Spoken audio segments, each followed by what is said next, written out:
I thought it would lift his spirits. Ethan had been carrying the weight of work for weeks quiet, withdrawn, with that tired slump in his shoulders that no massage or night of sleep could erase. I used to ask what was wrong. Now, I just cooked his favorite meals, poured his wine, and hoped he'd come back to me on his own. I missed him, even when he was sitting right next to me.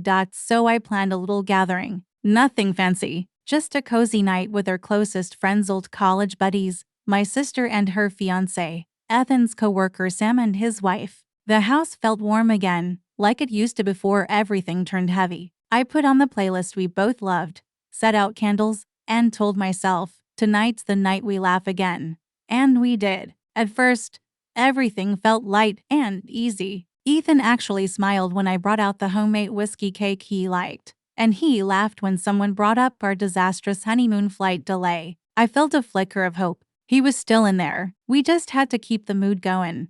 Then came the teasing. It started with something small, my sister poking fun at how Ethan always triple checks the locks before bed. Harmless, right? Everyone giggled, even him. Then Sam joked about Ethan's calendar addiction, saying he schedules intimacy like a dentist appointment. Laughter, wine. I joined in. I said something about how he once set a phone reminder to kiss wife goodnight.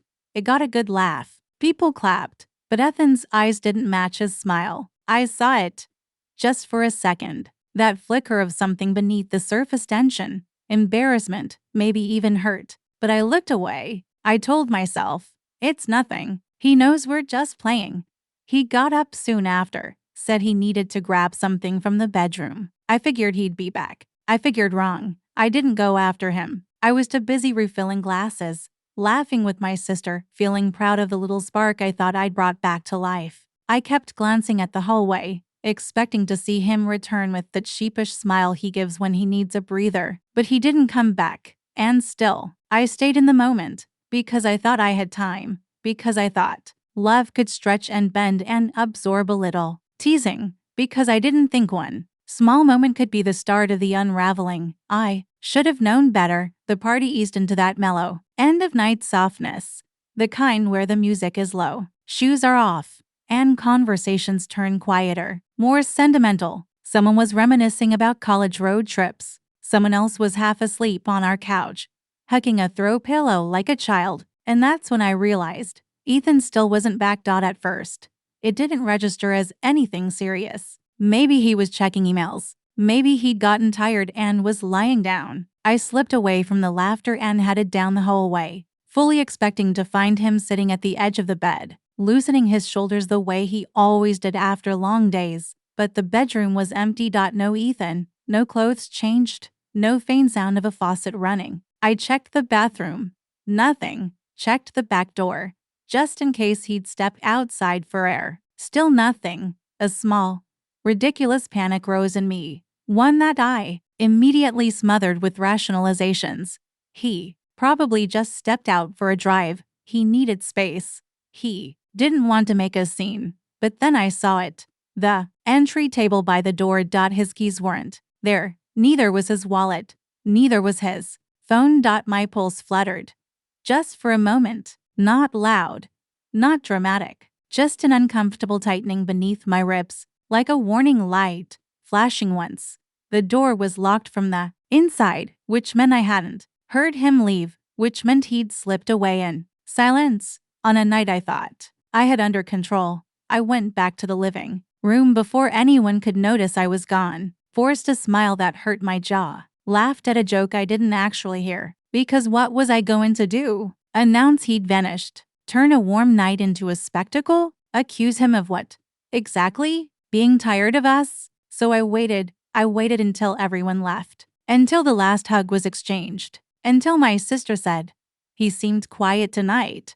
Is he okay?" "Just exhausted," I lied. And then it was finally silent. I walked through the house like someone searching for something they already knew wasn't there. His running shoes were in the closet. His coat was gone. His toothbrush was still in the bathroom drawer. The things that matter, the things that don't, the things that tell you whether someone is leaving or escaping. I sat on the edge of the bed and stared at the door, telling myself he'd be back before midnight. Then before sunrise. Then before my alarm. But the sun came up. And The other side of the bed stayed cold, and all I could think was, he didn't just leave the room.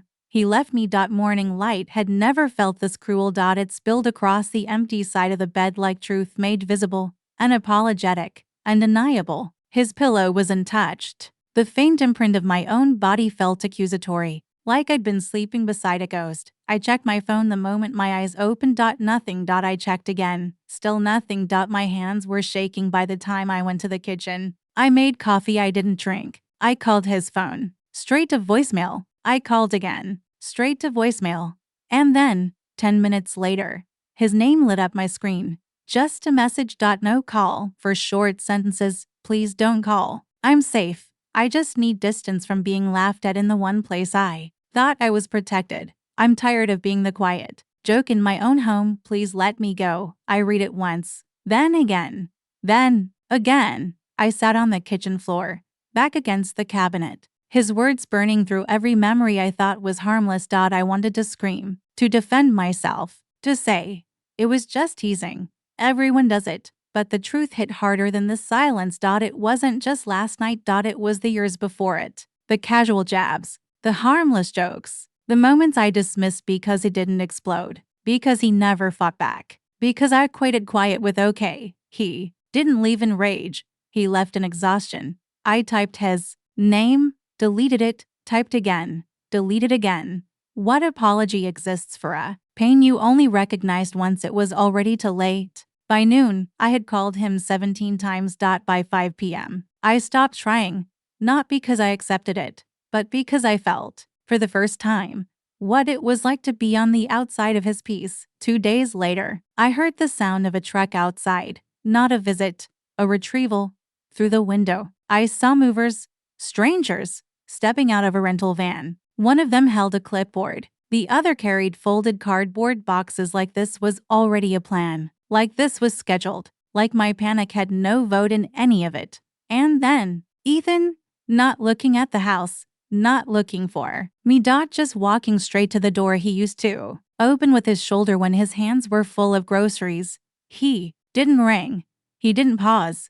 He walked in like a man returning to a hotel room he'd already checked out of. His eyes moved over the living room, not with anger, not with sentiment, not with nostalgia. With confirmation, like he was making sure there was nothing left worth fighting for. He didn't speak to me. Not even when our eyes met for the briefest moment. A silent acknowledgement that yes, I existed, and no, that changed nothing.